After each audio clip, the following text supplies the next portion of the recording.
मेरे प्यारे बच्चों, स्वागत है आप लोगों का हमारे प्यारे चैनल बेसिक लर्न अकेडमी में।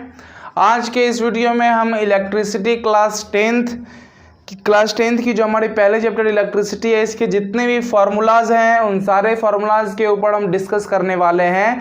सारे फार्मूलाज को आज हम अभी तुरंत याद करने वाले हैं। तो चलिए, सबसे पहला जो फार्मूला है हमारा वो देखते हैं। सबसे पहला फार्मूला है हमारा पोटेंशियल डिफरेंस का। पोटेंशियल डिफरेंस को हम भी से डिनोट करते हैं। और क्लास 9th में हम जो वेलोसिटी पढ़ते थे, स्पीड पढ़ते थे, एवरेज वेलोसिटी पढ़ते थे, एवरेज स्पीड पढ़ते थे, इन सब को भी हम भी से ही डिनोट करते थे बच्चों। तो हम पोटेंशियल डिफरेंस को हम भी से डिनोट करते हैं। क्लास 10th में आने के बाद हम भी को पोटेंशियल डिफरेंस समझते हैं। ठीक है, अब जो पोटेंशियल डिफरेंस है वो होता क्या है? Potential difference work done by charge, potential difference is equal to work done by charge. ये जो चार्ज है, ये वो सारे चार्ज हैं जो मूव करते हैं, मूविंग चार्ज हैं। ये मूविंग चार्ज हैं, दो पोजीशन के बीच जो चार्ज मूव करते हैं वही चार्ज यहाँ पे हैं। और वर्क डन को हम W से डिनोट करते हैं और चार्ज को हम Q से डिनोट करते हैं। ऐसा यूनिट की यदि हम बात करें, पोटेंशियल डिफरेंस की ऐसा यूनिट की बात करें तो सिंपल सा ऐसा यूनिट हम समझते हैं वोल्ट।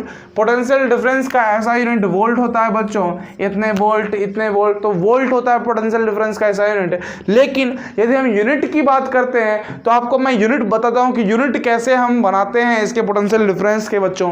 तो यहाँ पे वर्क डन है, वर्क डन का जो यूनिट होता है वो होता है जूल। वर्क डन का यूनिट जूल होते हैं, तो जूल हो गया। और जूल पर कुलम, क्योंकि चार्ज का जो यूनिट होता है वो कुलम होता है और वर्क डन का यूनिट जूल होता है। क्लास 10th में हम लोग पढ़ने वाले हैं ये पोटेंशियल डिफरेंस, जिसको कि हम V से डिनोट करते हैं और जिसका फार्मूला होता है work done by charge, moving charge.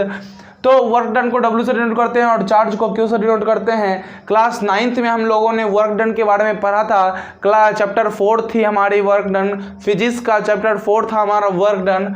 तो वर्क एंड एनर्जी हम लोग चैप्टर पढ़ते हैं, उसमें वर्क डन के बारे में पढ़े थे। वर्क डन का जो यूनिट होता है वो होता है जूल और चार्ज का यूनिट कुलम होता है। ये हमने क्लास 10 में पढ़ चुका है। तो चार्ज का यूनिट कुलम, वर्क डन का यूनिट जूल, तो जूल पर कुलम हमारा यूनिट हो जाता है पोटेंशियल डिफरेंस का बच्चों। पोटेंशियल डिफरेंस जो फॉर्मूला है उसका जो फॉर्मूला होगा पोटेंशियल डिफरेंस वो होगा work done by moving charge, बच्चों समझ में आ गया। अब नेक्स्ट नंबर पर आता है हमारा रेसिस्टेंस। तो रेसिस्टेंस क्या है? रेसिस्टेंस को हम कैपिटल R से डिनोट करते हैं। रेसिस्टेंस एक कांस्टेंट होता है बच्चों। आपको यदि मालूम नहीं हो तो मैं आपको बता दूं कि रेसिस्टेंस एक कांस्टेंट होता है पोटेंशियल डिफरेंस और इलेक्ट्रिक करंट का। जैसे जैसे इलेक्ट्रिक करंट बढ़ाते हैं वैसे वैसे पोटेंशियल भी चेंज होता है। इलेक्ट्रिक करंट को चेंज करेंगे तो पोटेंशियल डिफरेंस चेंज होंगे। तो उसी प्रकार से हम यहाँ पे देखते हैं पोटेंशियल डिफरेंस और इलेक्ट्रिक करंट का जो रेशियो होता है वो हमेशा सेम होता है किसी एक फिक्स कंडक्टर के लिए। यदि मैं आयरन की बात करूं तो आयरन में हमेशा पोटेंशियल डिफरेंस और इलेक्ट्रिक करंट का जो रेशियो होगा वो आप कितना भी बढ़ा दो, कितना भी घटा दो, वो रेशियो हमेशा सेम होगा और कांस्टेंट होगा। उसी कांस्टेंट को हम रेसिस्टेंस कहते हैं बच्चों। इस रेसिस्टेंस का जो ऐसा यूनिट होता है वो होता है ओम। बच्चों क्या होता है इसका ऐसा यूनिट? OHM, ओम। और ओम का जो साइन होता है ये इस तरीके का साइन होता है, ओम। तो आपको ये मालूम होगा ये साइन, इसी को हम ओम कहते हैं बच्चों। अब ये जो रेसिस्टेंस है इसका जो यूनिट की बात करते हैं तो हम यहाँ पे देखते हैं यूनिट, ये पोटेंशियल डिफरेंस है बच्चों।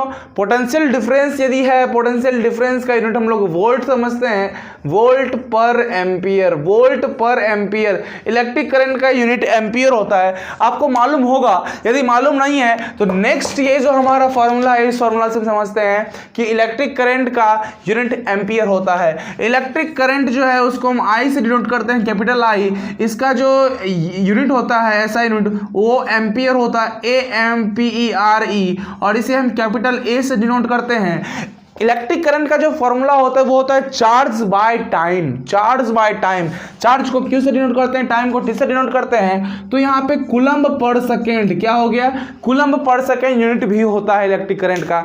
इलेक्ट्रिक करंट का ऐसा यूनिट एम्पियर होता है, लेकिन इलेक्ट्रिक करंट की यूनिट की बात करें या फॉर्मूला से तो कूलम्ब पर सेकेंड होता है। आपको समझ में आ गया होगा कि ये कैसे कैसे चल रहा है, कैसे कैसे काम हो रहा है। और भी यूनिट्स निकालना चाहते हो तो और भी यूनिट आप निकाल निकाल सकते हैं यहाँ से इलेक्ट्रिक करंट के। अब आगे बात आती है रेसिस्टिविटी की। तो रेसिस्टिविटी क्या होती है भैया, रेसिस्टिविटी को हम रो, एक सिंबल है हमारा रो से डिनोट करते हैं, इसी को हम रो कहते हैं, RHO रो। यहाँ पे एस साइलेंट होती है, रो ही है जिसकी मदद से हम रेसिस्टिविटी को शो करते हैं। इसका जो फॉर्मूला होता है, ये फॉर्मूला होता है resistance into area of cross section by length of conductor. अब ये जो रेसिस्टेंस है, सेम कंडक्टर की ही सारी बातें हम लिखने वाले हैं।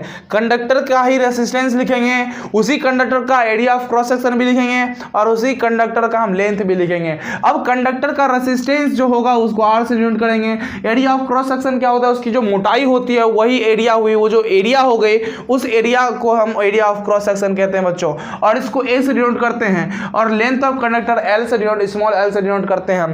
तो rho is equal to RA by L, rho is equal to RA by L आपने सुना होगा। इसका जो यूनिट होता है, इसका यूनिट होता है ओम मीटर। ओम मीटर कैसे आया ओम मीटर, ये हम देखते हैं। रेसिस्टेंस का यूनिट होता है ओम, आपने यहाँ पे देखा, और एरिया जो है उसका यूनिट होता है मीटर स्क्वायर। तो ohm into metre square by length क्या किस में आएगा, लेंथ मीटर में। तो ohm metre square by metre, metre metre cancel, ohm metre हमारा आंसर आ जाता है। तो रेसिस्टिविटी का जो ऐसा यूनिट होगा वो होगा ओम मीटर। ये बात आपको समझ में आ गई। अब हम रिजल्टेंट रेसिस्टेंस की बात करते हैं।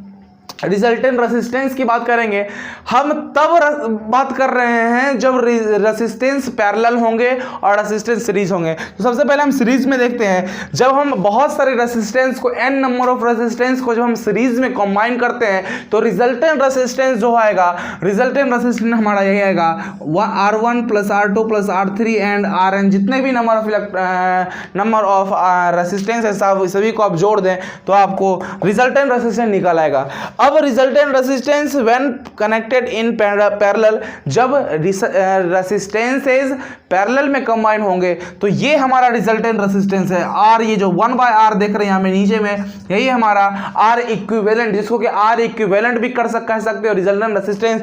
तो यही होगा 1/R1 plus 1/R2 plus R1/R3, ऐसे करके आप 1/R जितने भी हैं सभी को आप ऐसे लिख सकते हो बच्चों। आपको एलसीएम लेना पड़ेगा, एलसीएम लेके सभी को वैल्यूज यहाँ पे बैठाने पड़ेंगे।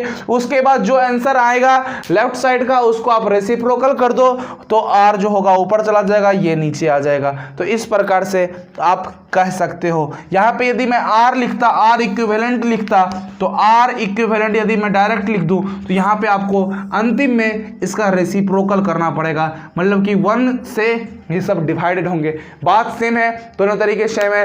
अब आगे हम रिजल्टेंट वोल्टेज की भी बात कर लेते हैं, पोटेंशियल डिफरेंस की भी बात कर लेते हैं। तो बिना किसी देरी के चलिए आगे बढ़ते हैं। अब सबसे पहला काम तो आप इसे नोट कीजिए, pause the video to note it down students.